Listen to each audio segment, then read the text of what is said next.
I mean, you've got so many strings to your bow. So I came to see the Thrilling Adventure Hour as a new. There we go. As one person, Richard Ayoade had sold out the venue before you were announced, so no one knows who you are. I mean, that's what I assumed.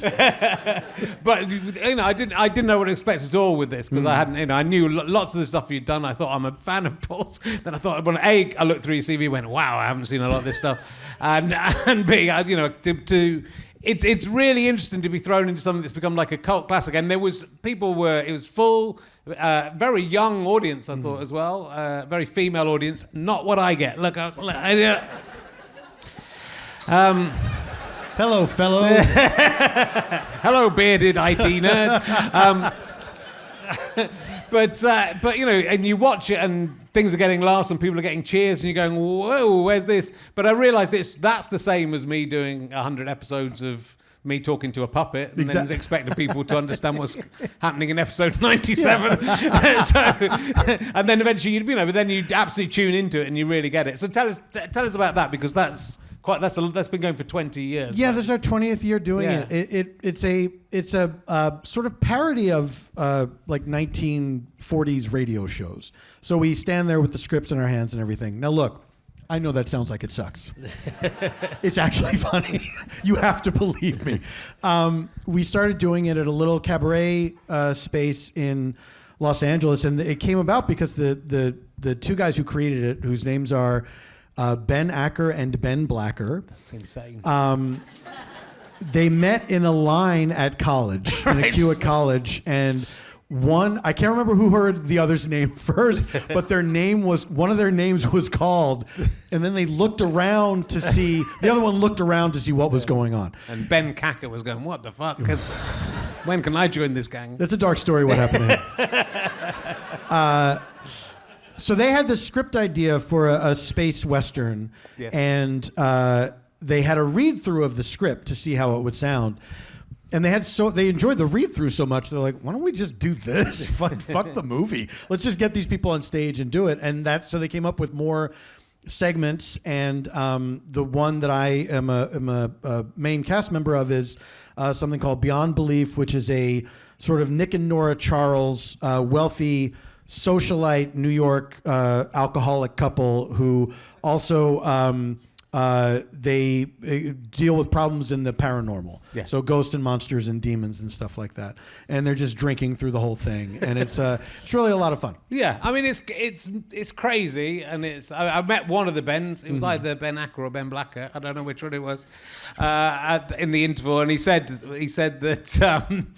That part of the reason it's a really neat setup, I think, to have the mics out and look like an old radio show. But obviously, it means you can have the scripts because a radio show would have the scripts, and that was the reason they went for that. But it's like I was just watching it and thinking, all you guys have come over mainly from LA. I think you'd stopped off on New York on the way, as if that was on the way, which it really is not.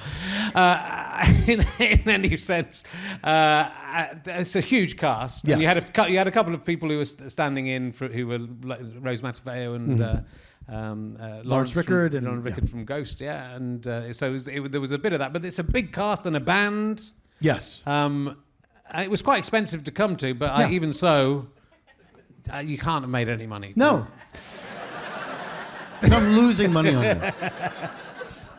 I'm paying you 250 quid if that helps. Oh, it's a drop in the bucket, but every bit helps.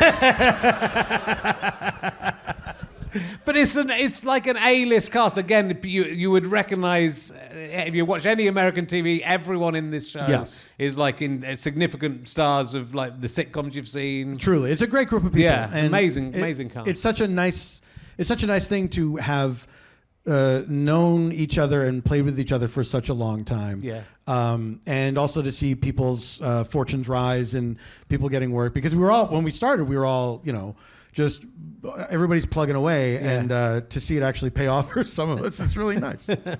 But it's great to have a team like that and to find your people and be working together. And I think that's it's such an important thing in comedy, to find the place where you fit, and then and then hopefully someone will take you along for if something happens to them. Hopefully they take you along, and vice versa. Wouldn't that be nice? Yeah, it would be nice. Wouldn't that be so nice? I mean, I've helped so many people, and no one's done anything for me.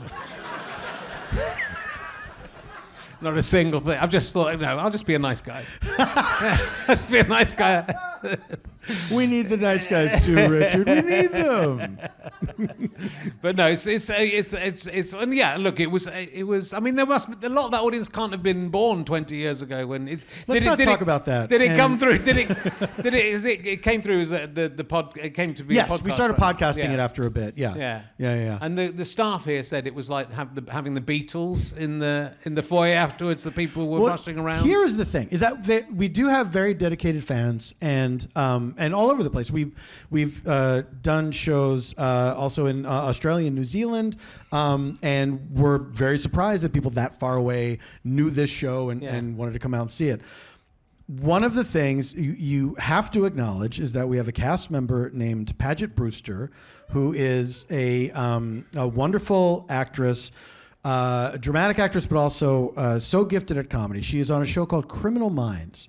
This is a very grim show that it's about FBI profilers dealing with various killers who kill people in horrible ways. Right. And this show is beloved by women 15 to 25 who can't get enough of it. And that is a big chunk of our audience for our fake radio show.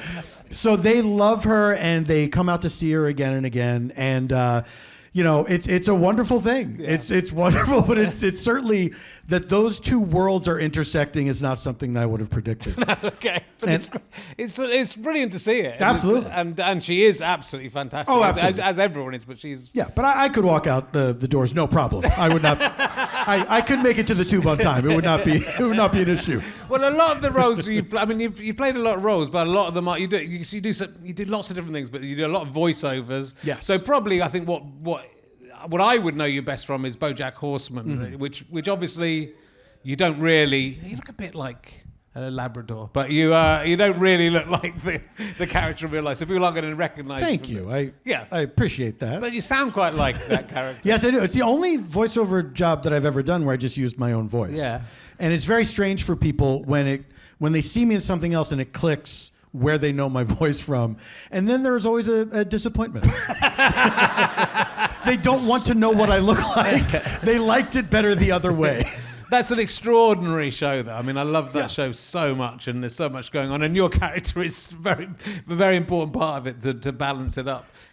What was the process of getting that part? I was asked to do the part in the first episode by the creator Raphael Bob Waxberg. I'd never met him, but he was I guess a fan of mine, and asked me to do this. What was a small role at the time, and so I did the first table read, not knowing.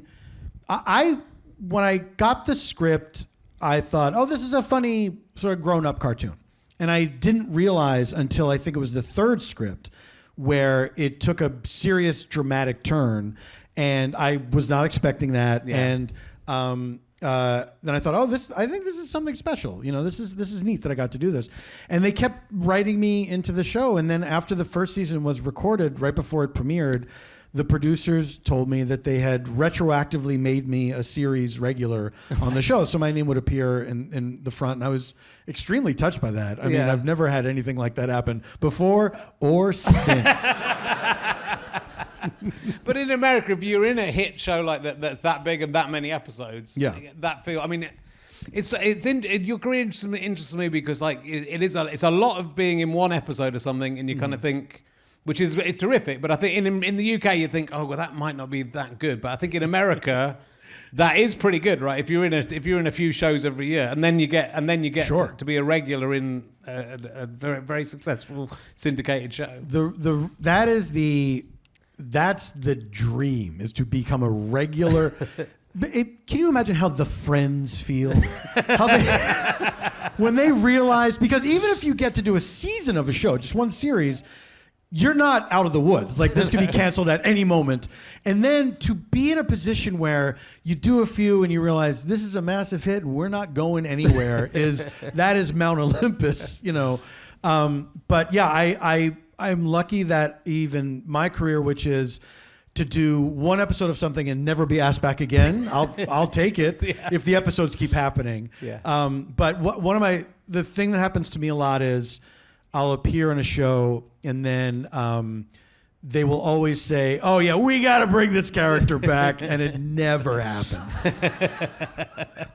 But it feels like also it's perfect for you because you have all these different, you know, you have these different projects you're working on all Let's the time. look at it that way. Yes. That's You nice. That's you wouldn't- positive. You wouldn't want to be. Why would I want to be tied down? Why would you want to be David Schwimmer? Why would I want to be? You don't want to be David that Schwimmer. I have a ball and chain of this one character, like guaranteed paycheck every week.